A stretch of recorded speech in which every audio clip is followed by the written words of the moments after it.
Bismillahirrahmanirrahim. Assalamualaikum warahmatullahi wabarakatuh. Alhamdulillahirrahmanirrahim. Wassalatu wassalamu ala sayyidina Muhammadin wa ala alihi wa ajma'in amma ba'du. A'udzu billahi minasyaitonir rajim. Bismillahirrahmanirrahim. Wallahu alladzi la ilaha illa huwa alimul ghaibi wa syahadah wa rahmanur rahim. Wallahu alladzi la ilaha illahu al-malikul qudusus salam al-malikul qudus salam mu'minul muhaimin salam mu'minul muhaiminul azizul jabbarul mutakabbir subhanallah amma yusyrikun.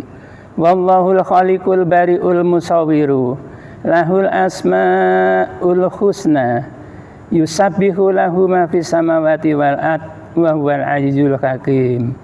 Subhanallah Subhanallah, subhanallah wa bihamdi. La ilaha illallah wa la syarikalah. Lahul mulku wa lahul hamdu wa huwa ala kulli syai'in qadir. Astaghfirullah wa atubu ilaihi. Astaghfirullah wa atubu ilaihi. Astaghfirullah wa atubu ilaihi. Rabbi shrah li sadri wa yassir li amri wa hlul 'uqdatam min lisani yafqahu qawli. Bapak-bapak, ibu-ibu yang dirahmati Allah SWT,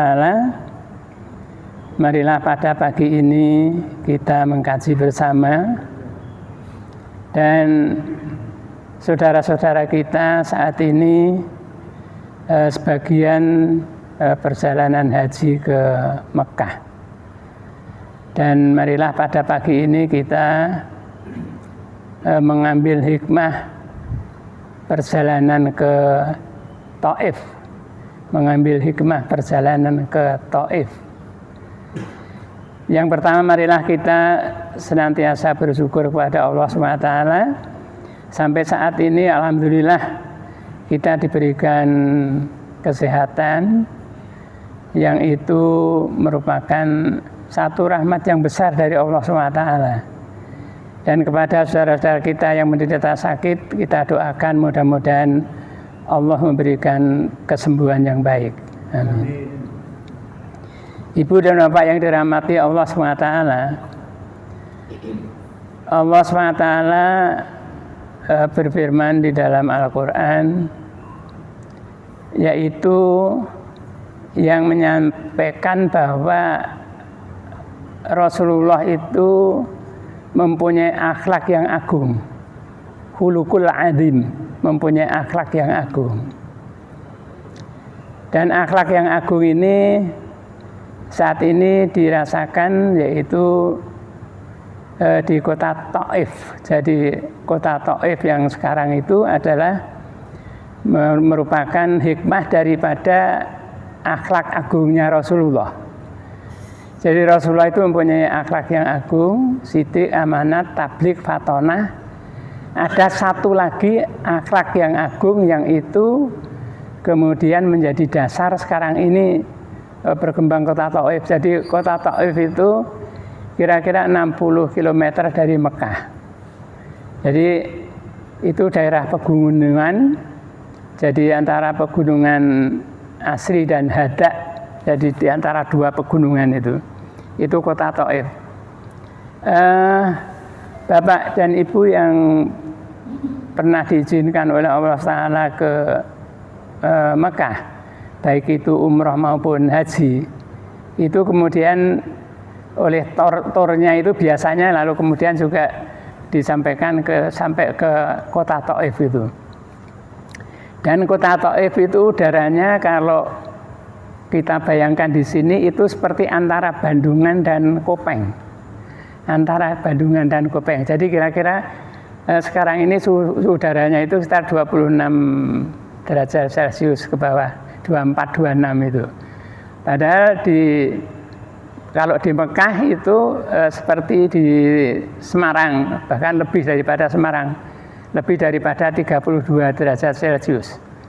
Tapi di kota Taif itu 24-26, saat ini 24-26. Dan ketinggian kota Taif itu adalah berada kira-kira itu antara kalau di Gombel itu kira-kira 300 meter, Kemudian kalau di Bandungan itu sekitar 900 meter, Kopeng itu sekitar 1.500. Jadi antara Bandungan dengan Kopeng itu letak daripada kota Taif ketinggiannya seperti itu. Jadi kita rasakan itu begitu dingin. Sehingga pada waktu yang kemudian bisa ke sana pada waktu itu, di sana itu udaranya nyaman, kemudian bunga-bunga mawar itu hidup seperti kita di Indonesia itulah. Padahal itu keadaannya di Mekah itu. Keadaan di Mekah, tapi itu seperti Taif itu seperti di Indonesia ya, ada tanaman-tanaman macam-macam. Ya. Itu kebesaran daripada Allah SWT. Dan itu munculnya adalah memang dari hikmah daripada akhlak agungnya Rasulullah yang satu, selain sidik, amanah, tabligh, dan fatonah.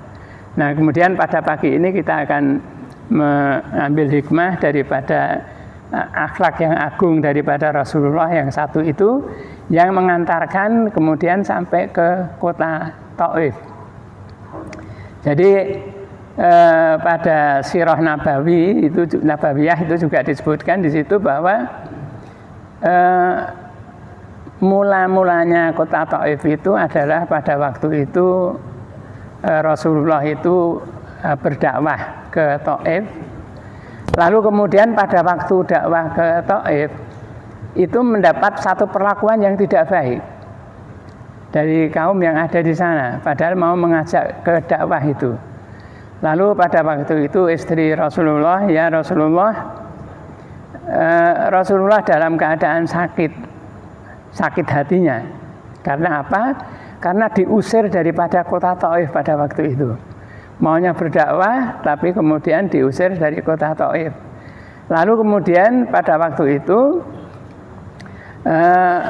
istri Rasulullah itu juga merasa bahwa Rasulullah sakit sekali, sampai ya Rasulullah, pada waktu perang Uhud itu Rasulullah kalah.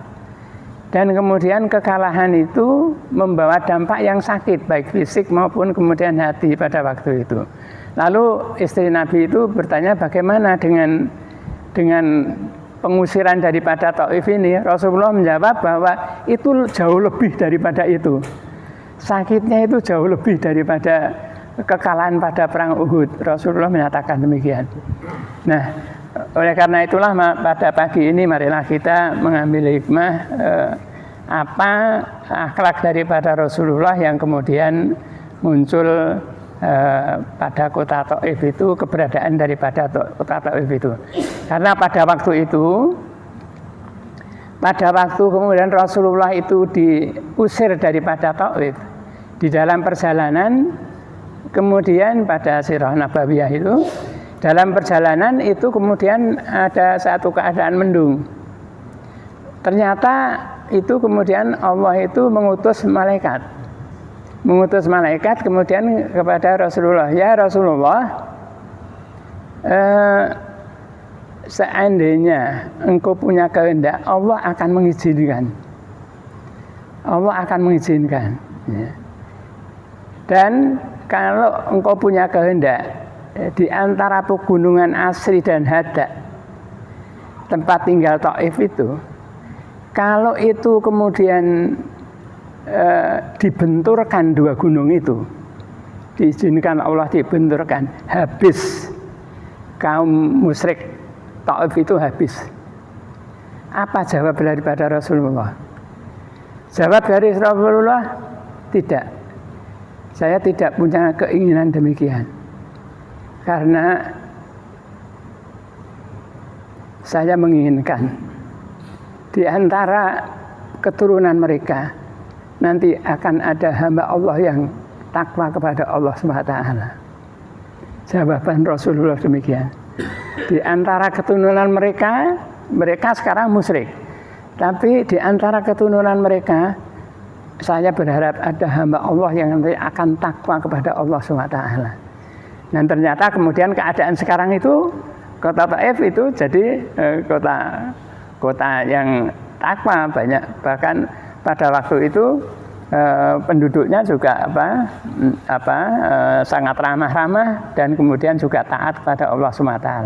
Nah itu satu hikmah daripada Rasulullah.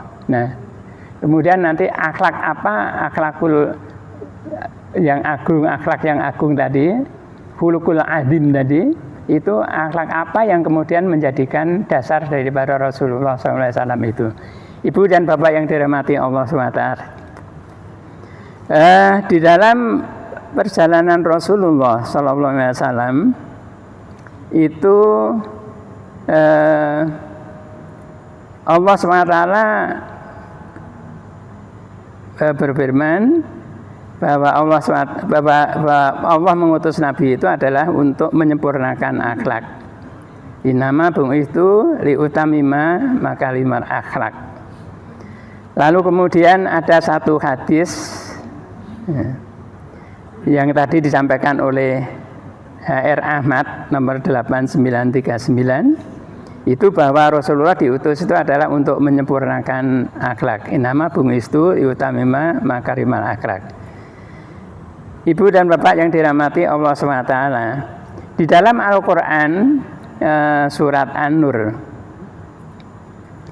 itu disampaikan Allah SWT berfirman, ilal ladzina tabu wa aslahu wa tasamu billah wa akhlasu dinahum lillah.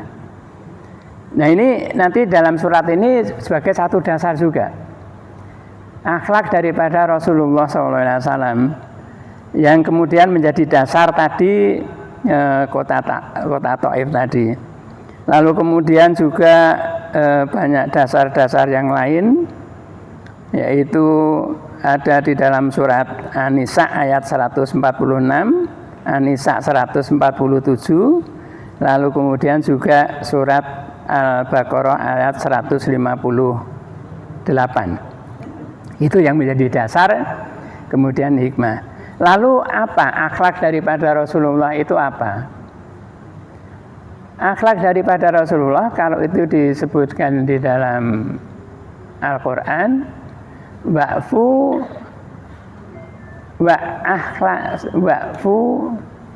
jadi memaafkan dan kemudian lapang dada. Memaafkan dan lapang dada. Itu dasar daripada akhlak Rasulullah. Jadi memaafkan dan lapang dada. Nah, lapang dada itu gambarannya seperti apa? Gambarannya kalau kemudian pada peristiwa Taif tadi, itu tadi. Padahal kan Rasulullah diizinkan oleh Allah kalau seandainya kemudian karena sakitnya itu lalu kemudian dua gunung Asri dan Hada itu dibenturkan, itu kemudian akan musnah. Tapi kemudian Rasulullah tidak. Nah itu lapang dadanya daripada Rasulullah SAW. Dan sifat lapang dada ini memang sangat diperlukan oleh kaum muslimin dan mukminin yang taat pada Allah SWT. Sebab di dalam kehidupan itu banyak cobaan-cobaan yang kadang-kadang itu membuat satu yang sangat sakit hati itu. Nah, ibu dan bapak yang dirahmati Allah SWT, lalu kemudian kalau tadi Allah berfirman di dalam surat An-Nisa ayat 147, yaitu wal ya'fu wal yasfahu, wal ya'fu wal yasfahu, yang artinya adalah memaafkan dan berlapang dada. Itu di dalam surat An-Nisa ayat 147. Ibu dan bapak yang dirahmati Allah SWT, mengapa memaafkan dan lapang dada itu lalu Allah SWT itu sampai kemudian mengizinkan, dan kemudian hikmahnya adalah memberikan satu kebaikan. Memberikan satu kebaikan. Yang tadi contohnya adalah Taif tadi. Itu kan kebaikan yang muncul karena adanya maaf dan lapang dada. Lalu akan muncul satu kebaikan baru. kebaikan baru itu adalah dibuktikan dengan kota Taif tadi. Itu merupakan satu kebaikan baru yang muncul. Sebab kalau itu kemudian misalnya saja Allah tidak mengizinkan kebaikan baru itu muncul, ya kemudian akan musnah pada waktu itu penduduk musyrik di kota Taif itu. Nah, Ibu dan Bapak sekalian yang dirahmati Allah SWT, banyak hikmahnya yang disampaikan kota Taif itu. Mudah-mudahan Ibu Bapak yang belum diizinkan Allah untuk umrah dan haji, mudah-mudahan kita semua berdoa, mudah-mudahan Allah Ta'ala memberikan satu kemudahan untuk itu. Dan kemudian bisa sampai juga ke kota Taif itu. Dan sebenarnya kalau kita mengikuti jejak daripada Rasulullah itu syaratnya itu tidak sulit. Syaratnya itu tidak sulit. Kenapa tidak sulit? Karena yang sudah dicontohkan Rasulullah itu adalah kerelaan berbuat baik. Jadi kerelaan berbuat baik itu akan mendorong kemudian sifat lapang dada itu, Allah itu kemudian akan memberikan satu rahmat yang besar. Rahmat yang besar itu apa? Di dalam Al-Quran disebutkan bahwa di dalam surat Al-Baqarah ayat 158, Al-Baqarah ayat 158, itu Allah SWT berfirman, "Faman tatawwa'a khairan fa innallaha syakirun alim." Barang siapa yang berbuat baik dengan kerelaan hati, maka fa innallaha syakirun alim. Allah itu maha mensyukuri lagi maha mengetahui. Kita bayangkan, kalau kita bersyukur pada seseorang saja, itu kemudian kita akan memberikan kebaikan pada orang itu. Tapi ini yang bersyukur itu adalah Allah SWT. Bagaimana kebaikan yang akan diberikan oleh Allah SWT karena Allah maha mensyukuri itu sesuatu yang sangat mudah untuk kemudian bisa terjadi.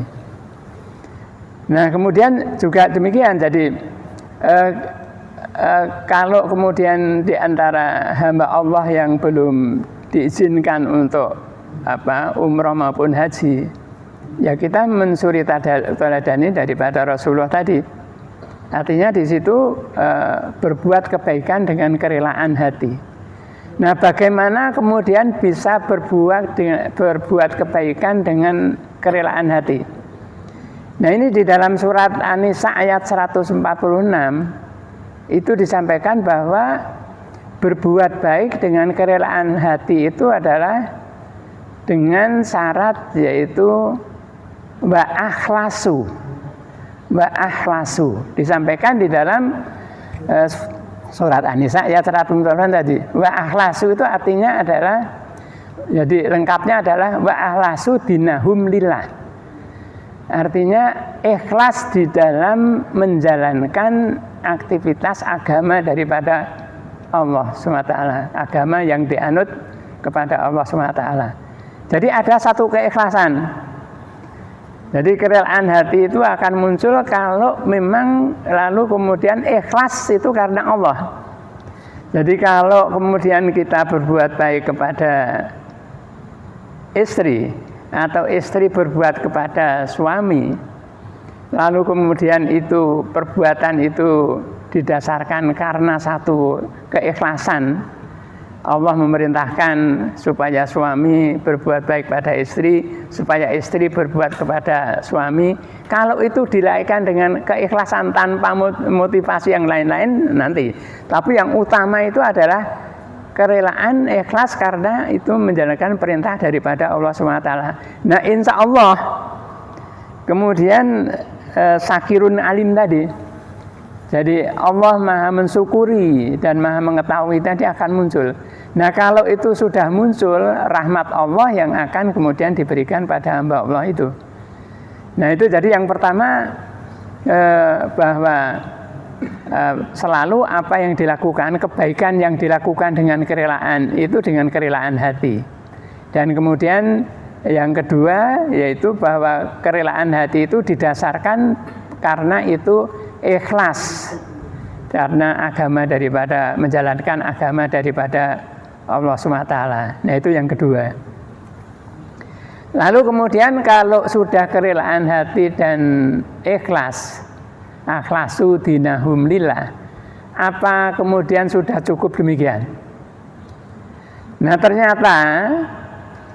ternyata bahwa ada ayat lain yang kemudian melengkapi daripada itu. Jadi akhlasu dinahum lillah itu kemudian dilengkapi dengan ayat yang lain, yaitu yang terkait dengan itu. Ayat yang terkait dengan itu yaitu wa aslahu. Jadi wa aslahu itu artinya perbaikan. Jadi kalau wa akhlasu tadi ikhlas, wa aslahu itu perbaikan. Nah berarti juga kalau dengan demikian itu selalu menginginkan ada satu perbaikan di dalam kehidupan ini.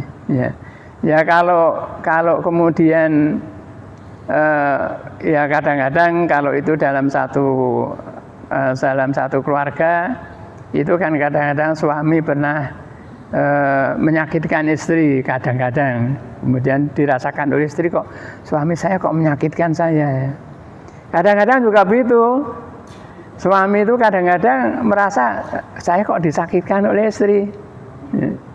Terjadi demikian itu.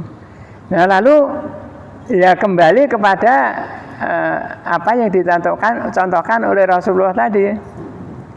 Jadi kemudian mengadakan satu perbaikan, tapi didasarkan pada bahwa itu ikhlas karena menjalankan agama daripada Allah SWT. Jadi dengan perbaikan memang sesuatu itu akan bisa dicapai dengan baik kalau kemudian ada satu proses aslahu, perbaikan. Nah ini memang berat ya. Perbaikan ke arah yang lebih baik itu memang berat ya.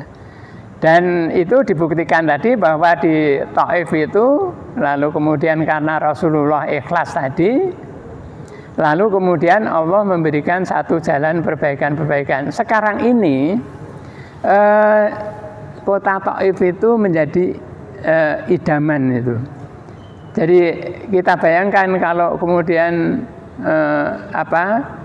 raja itu pada saat musim panas itu lalu kemudian ke kota Taif, itu ya tidak salah karena di sana kota itu dingin ya, udaranya itu dingin ya. Lalu kemudian kadang-kadang juga berkantor di kota Taif, tidak di Mekah tapi di kota Taif ya. Nah itu memang satu tempat yang menyenangkan. Jadi kemudian lalu tadi bahwa ikhlas melaksanakan agama Allah, lalu kemudian dengan satu perbaikan. Lalu yang ketiga adalah wa'tasamu billah. Berpegang teguh pada tali Allah. Nah, perbaikan yang dilakukan dengan berpegang teguh pada tali Allah SWT.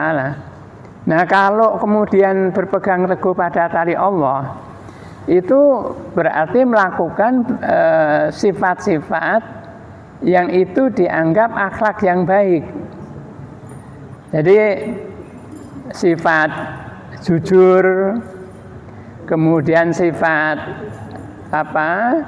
gigih berusaha, itu merupakan satu sifat-sifat yang didasarkan pada berpegang teguh pada tali Allah. Wa'tasamu billah.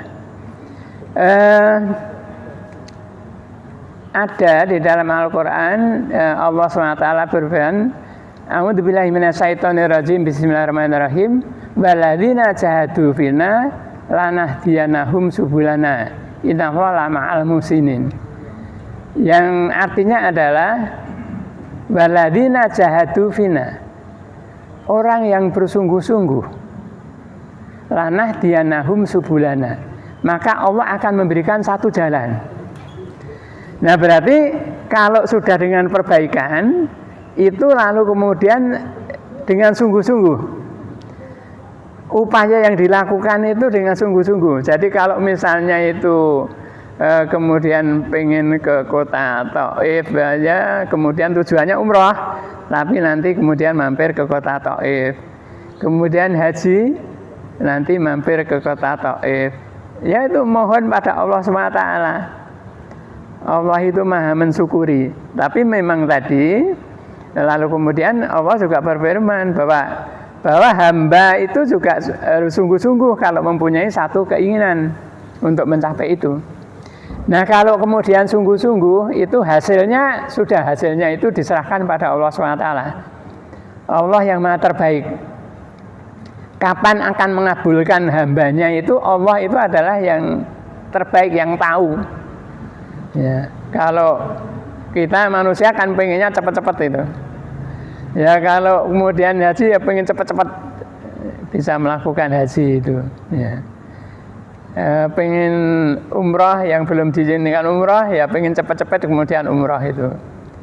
Tapi Allah yang maha tahu kapan hamba itu mendapat rahmat sesuai tepat pada waktunya. Ya.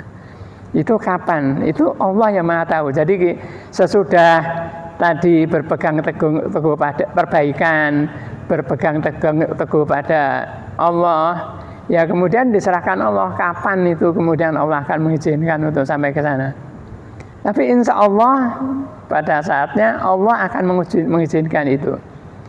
Karena sudah banyak hal-hal yang kemarin baru saja saya juga mendengarkan di TV itu bahwa orang jualan ya, orang jualan makanan kecil itu kemudian bisa berangkat haji. Itu kalau di logika kan ya bagaimana dia mengumpulkan puluhan juta bagaimana? Tidak sulit untuk dilogika. Tapi kalau sampai pada Allah maha mensyukuri, ya, itu yang kemudian Allah akan memudah untuk mengizinkan itu. Nah tadi di antara Allah maha mensyukuri itu adalah orang yang berbuat baik karena kemudian ikhlas itu melaksanakan agama daripada Allah SWT. Ya, kita tidak tahu, mungkin saja hamba Allah yang jualan tadi itu ya sudah memenuhi itu, artinya sungguh-sungguh. Lalu ketika juga tidak tahu itu, kadang-kadang berbuat baik itu kan tidak harus dengan uang. Mungkin bisa saja bakul itu banyak berbuat baik kepada orang lain. Nah sehingga lalu kemudian masuk kategori hamba Allah yang kemudian Allah itu maha mensyukuri. Ya, bisa saja terjadi demikian. Jadi itu betapa pentingnya berpegang teguh pada tali Allah SWT. Nah kemudian berpegang teguh pada tali Allah SWT itu juga didukung dengan satu sifat yang ini di dalam surat Al-Furqan. Di dalam surat Al-Furqan itu Allah SWT berfirman,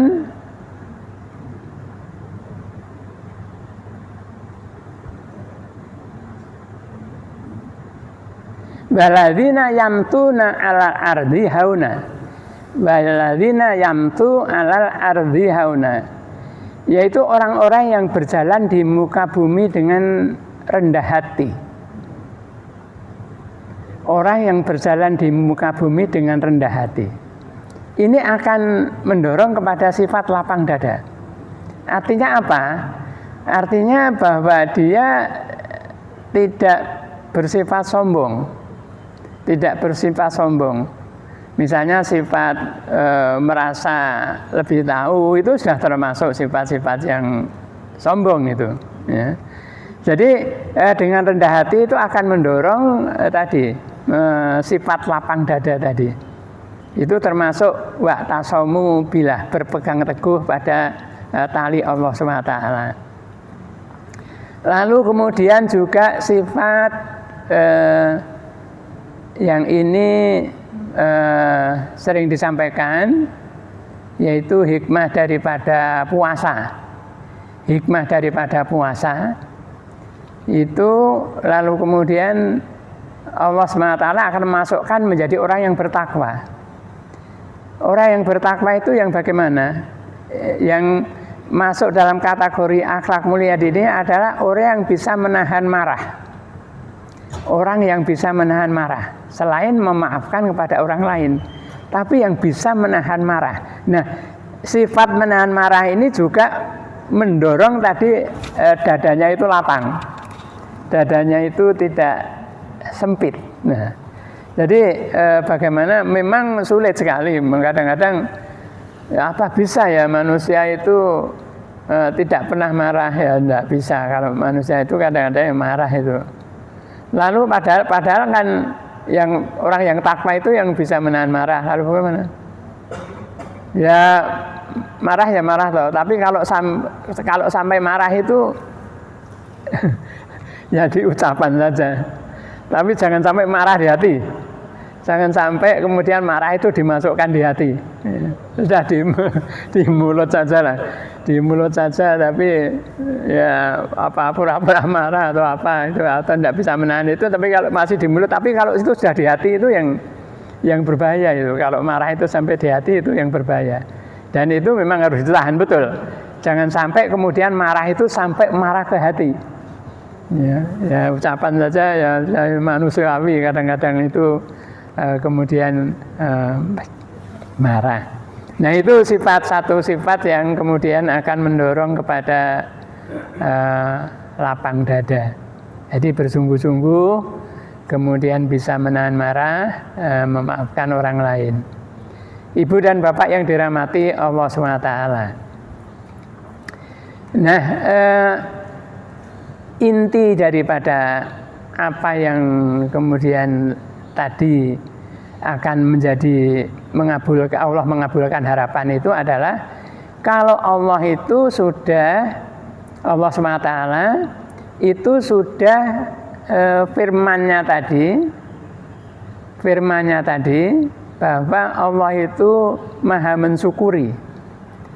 Allah itu maha mensyukuri. Selain pada ayat yang tadi disampaikan Allah maha mensyukuri, itu juga ada satu peristiwa lain yang itu memang kemudian Allah itu maha mensyukuri, yaitu di dalam, kalau tadi di dalam surat Al-Baqarah ayat 158, kemudian juga di dalam surat An-Nisa ayat 147. Ya, di situ juga Allah itu maha mensyukuri. Tetapi ini peristiwanya berbeda. Kalau pada ayat Al-Baqarah 158 tadi, Allah itu maha mensyukuri itu karena ada hamba Allah yang berbuat baik dengan kerelaan hati. Berbuat baik dengan kerelaan hati. Itu kemudian masuk kategori Allah itu akan mensyukuri. Hamba Allah yang disyukuri Allah itu kita bayangkan bagaimana itu, kita tidak bisa membayangkan itu. Betapa besar rahmat yang akan diberikan oleh Allah SWT. Nah kemudian kalau pada surat An-Nisa itu juga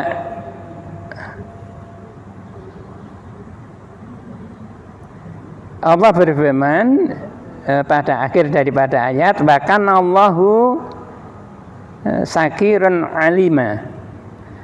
Allah maha mensyukuri juga pada surat An-Nisa. Tapi kalau di dalam An-Nisa itu, kapan Allah itu maha mensyukuri? Itu karena ada satu kebersamaan. ada satu kebersamaan. Kalau di dalam keluarga ya ada satu kebersamaan antara suami, istri, kemudian anak, itu ada satu kebersamaan. Kalau bisa ada satu kebersamaan, itu Allah akan mensyukuri. Dan kalau Allah sudah mensyukuri, apa aspirasi daripada keluarga, misalnya adalah ingin bahagia dan sebagainya, itu insya Allah kemudian Allah akan memberikan itu. Tetapi memang kalau di dalam surat An-Nisa 147 itu ada 4 syarat. Ada 4 syarat hamba Allah itu kemudian masuk pada yang disyukuri oleh Allah SWT. Yang pertama adalah alladzina tabu, hamba Allah yang suka bertobat. Hamba Allah yang suka bertobat. Jadi kalau dalam satu keluarga, ya berarti ada satu kerelaan bahwa memang kemudian sifat-sifat daripada tobat yang itu kemudian dengan istighfar, banyak beristighfar pada Allah SWT, itu satu cerminan daripada sifat tobat. Istighfar ungkapan dan hati beristighfar pada Allah SWT. Itu berarti bahwa mohon ampun pada Allah atas segala kesalahan-kesalahan.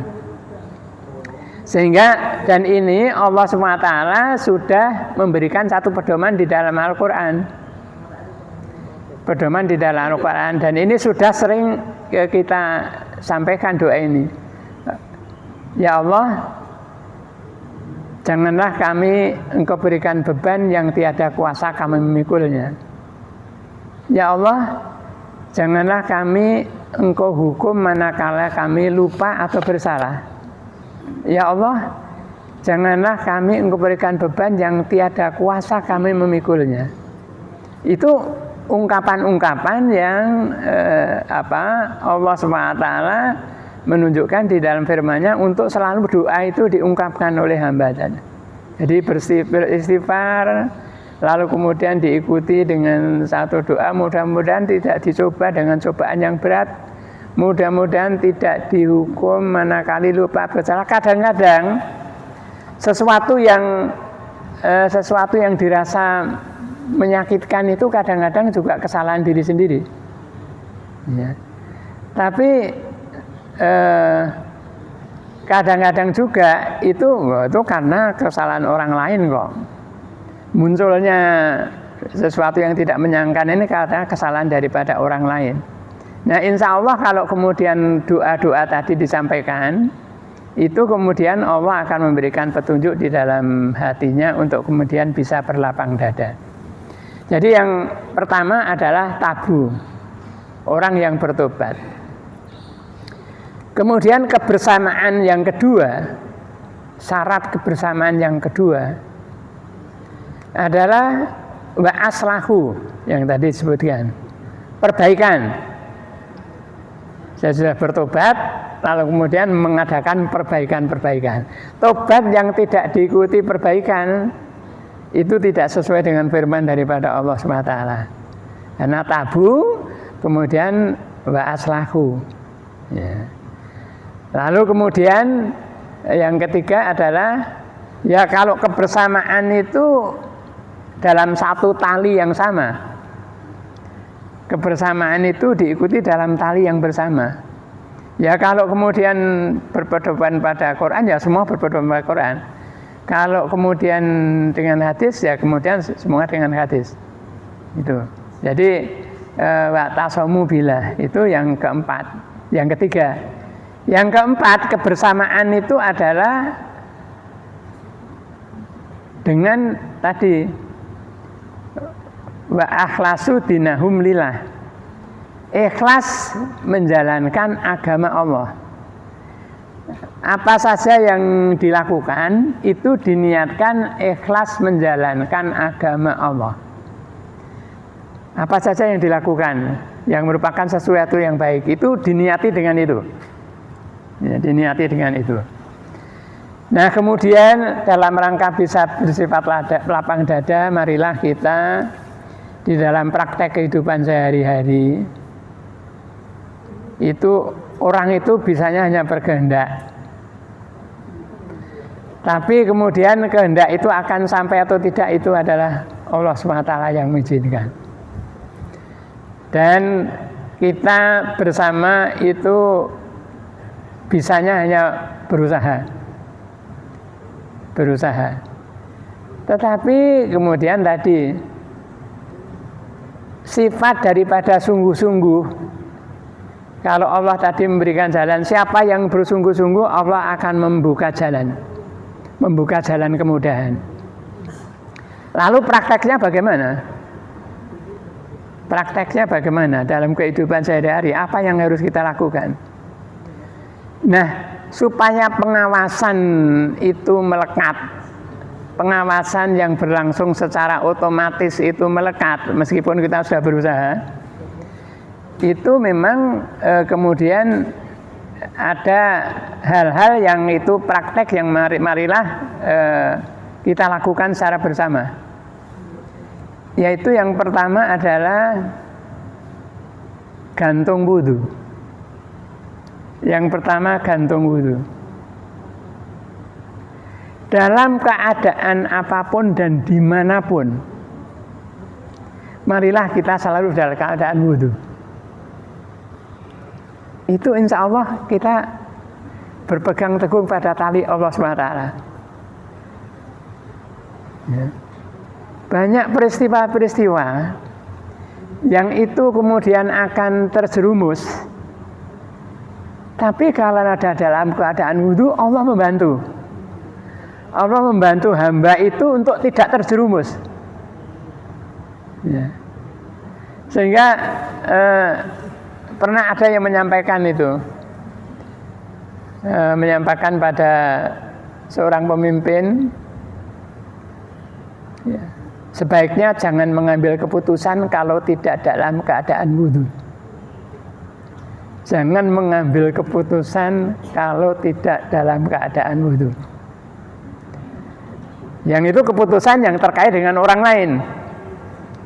Ya. Karena kalau dalam keadaan wudu, kelemahan apapun, tapi itu masih dalam tali daripada Allah SWT. Ya. Itu yang pertama. Jadi gantung wudu itu mudah-mudahan kita selalu bisa menjalani. Ya kalau kemudian lalu tapi berat ya. Saya itu ini mohon maaf yang saya lakukan sendiri. Tidur kemudian tidak sadar itu apa? Seperti tut itu. Seperti tut itu. Harusnya kan kemudian cepat bangun wudu kan? Seperti bangun wudu kan?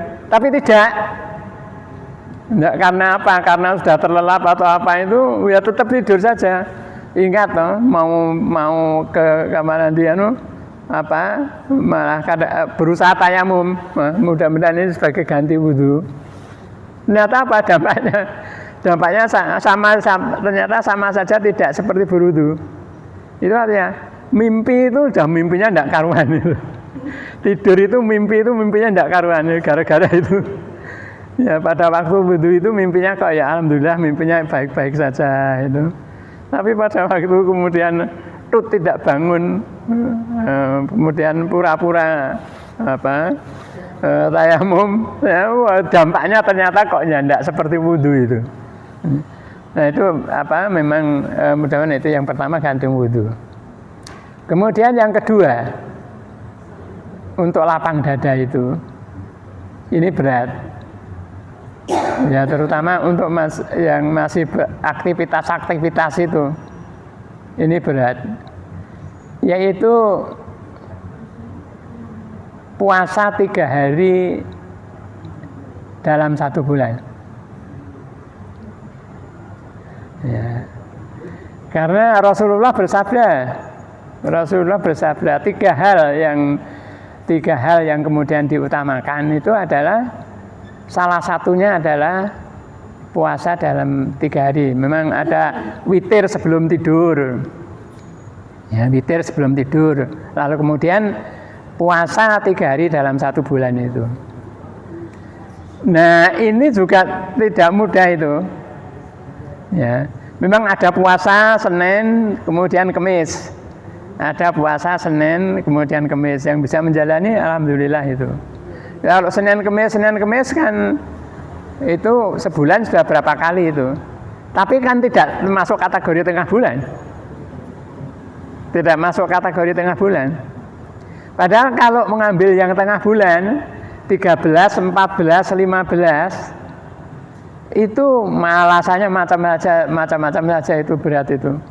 Wah, ini asal ada aktivitas ini. Ya padahal kalau Ramadan kan enggak ya. Enggak ada alasan itu ya. Tapi kalau puasa tengah bulan itu koyo alasan itu muncul saja itu. Wong Ramadan bekerja ya bisa bekerja kok. Tapi kalau tengah bulan alasan bekerja, lalu kemudian puasanya itu pas hari 13, 14, 15. Yang 15, yang 14 itu hari Senin. Ya sudah mengambil saja yang hari Senin.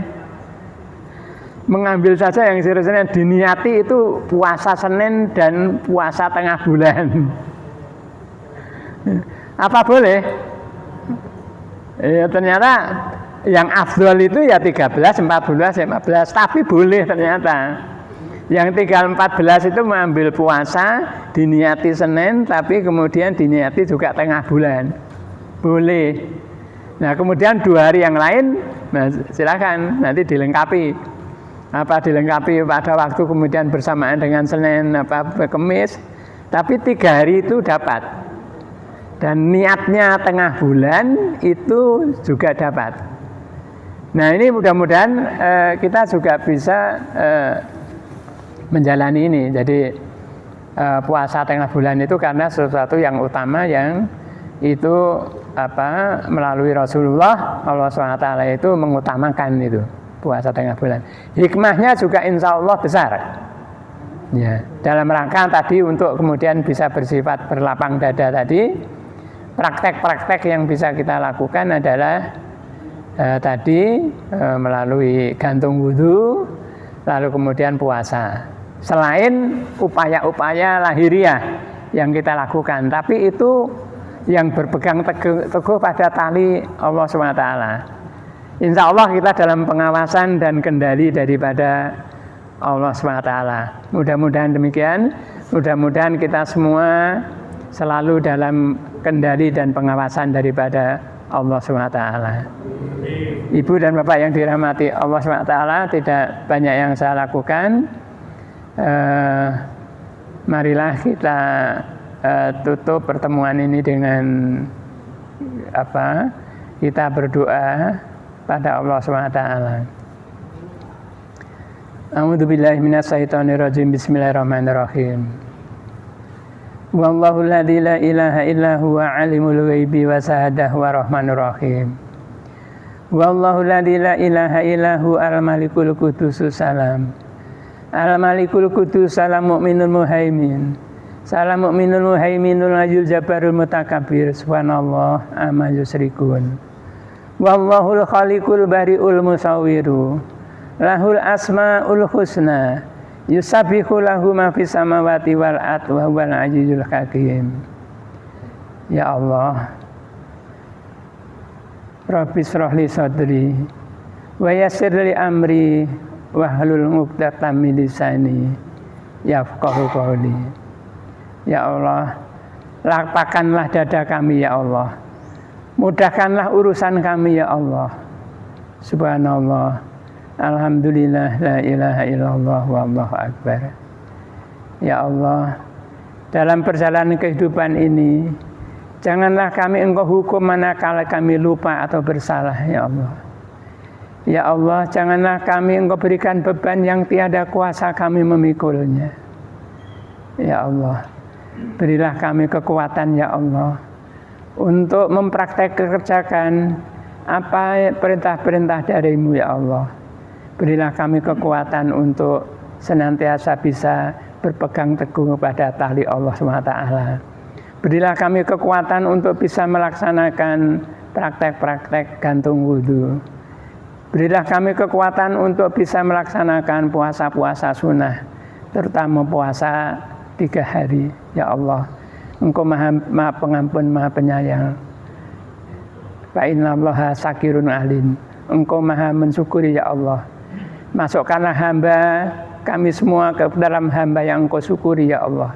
Subhanallah, alhamdulillah, la ilaha illallah, wallahu akbar. Wa sallallahu ala sayyidina Muhammadin wa ala alihi wa sahbihi ajma'in. Subhana rabbika rabbil izzati amma yasifun. Wa salamun salin walhamdulillahirabbil alamin. Wassalamualaikum warahmatullahi wabarakatuh.